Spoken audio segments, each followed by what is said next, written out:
अस्सलामुअलैकुम नाज़रीन, आप देख रहे हैं प्रोग्राम अंदर की बात मुज़म्मिल सोहवर्दी के साथ। मुझे कहते हैं इकरा रियाज।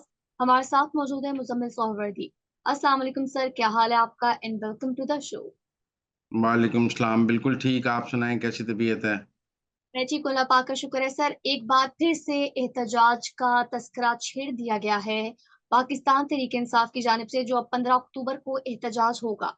क्या आप उसको होता हुआ देख रहे हैं या ये भी एक फ्लॉप शो होगा? देखिए, पहली बात तो ये है कि 15 अक्टूबर को इस्लामाबाद में एससीओ कॉन्फ्रेंस है। 14 मुल्कों के सरबराहान 15 अक्टूबर को इस्लामाबाद में होंगे।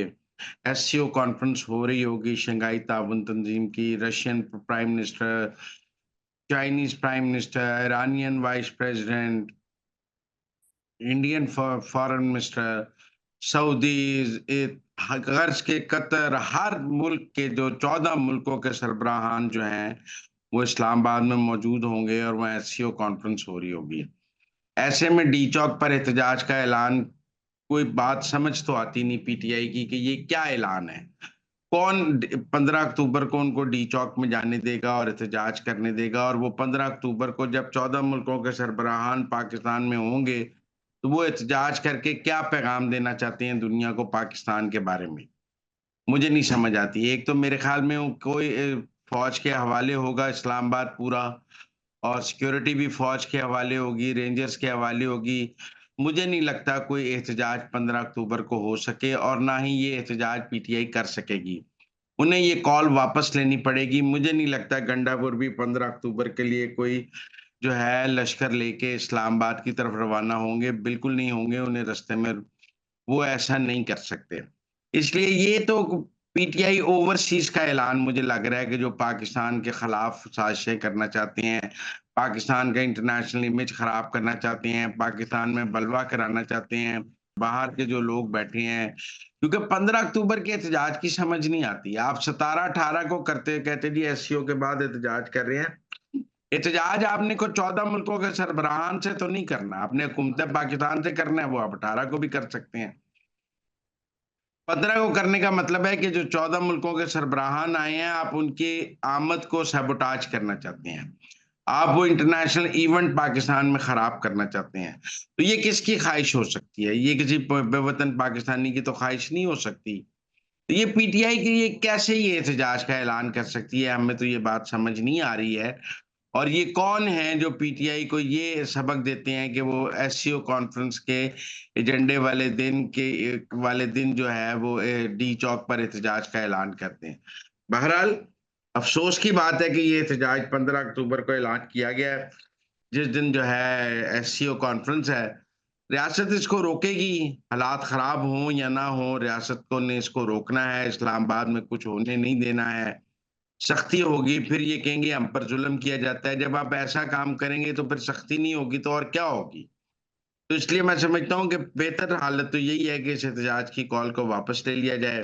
सर आगे जी। बढ़ेंगे, कुछ बात करेंगे आईनी तरमीम को लेकर। तो मौलाना फजलुर रहमान की जानिब से अभी तक जो मुसव्वदा है वो शेयर नहीं किया गया, और दूसरी जानिब पाकिस्तान पीपल्स पार्टी और मुस्लिम लीग नून में इत्तेफाक हो गया है। इस मुतालिक आप क्या कहेंगे? मौलाना के साथ जो मसवदा शेयर हुआ है, मौलाना उसमें अपनी अमेंडमेंट्स तजवीज़ कर देंगे। आज मौलाना ने कहा है कि आईनी अदालत और आईनी बेंच पे आपस में बातचीत हो सकती है। मुझे लगता है कि मौलाना और पीपल्स पार्टी के दरमियान एक मुआहदा हो जाएगा अगले 24 घंटे में, और उस मुआहदे की शक्ल में आईनी तरमीम जो है वो 16-17 को हो जाएगी। जो पीटीआई भी 15 को एहतजाज करना चाह रही है, वो दरअसल उनको पता है कि 16 या 17 को आईनी तरमीम हो जानी है, इसलिए वो पैनिक स्टेज पे हैं।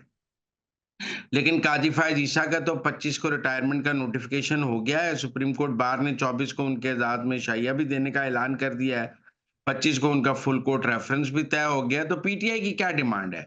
वो तो कह रहे थे हमें काजी की रिटायरमेंट चाहिए, तो काजी की रिटायरमेंट का नोटिफ़िकेशन तो निकल आया है। रजिस्ट्रार ने उनका फेयरवेल अनाउंस कर दिया है। फिर क्यों एहतजाज कर रहे हैं? मुझे नहीं समझ आ रही।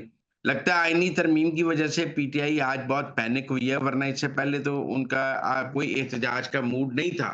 आज तो एहतजाज थे मुल्तान और साहिवाल में जो बुरी तरह नाकाम हुए। 10 बंदे नहीं मुल्तान में निकले और 10 बंदे नहीं निकले साहिवाल में, और बुरी तरह मुल्तान और साहिवाल, लोधरा हर जगह एहतजाज नाकाम हुआ है।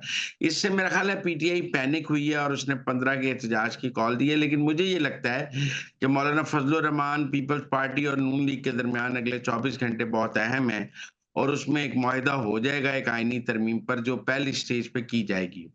फिर सेकंड स्टेज पे, थर्ड स्टेज पे मज़ीद तरमीम आ जाएँगी, लेकिन पहली तरमीम जो है वो मौलाना के साथ के लिए अगले 24 घंटे बहुत अहम है और उसमें ये तरमीम का मसवदा जो है वो तय हो जाएगा। मौलाना बहुत लचक दिखा रहे हैं, गवर्नमेंट भी लचक दिखा रही है और मुझे लग रहा है कि पीटीआई को नज़र आ रहा है कि मौलाना उनके हाथ से निकल गए हैं और मौलाना जो हैं वो गवर्नमेंट की तरफ जा रहे हैं, इसीलिए पीटीआई का एक पैनिक बटन भी हमें नज़र आता है। तो नाज़रीन, ये थी आज के अंदर की बातें। आपसे मुलाकात होगी अगले प्रोग्राम में। तब तक के लिए आप हमें दीजिए इजाज़त। अल्लाह निगहबान।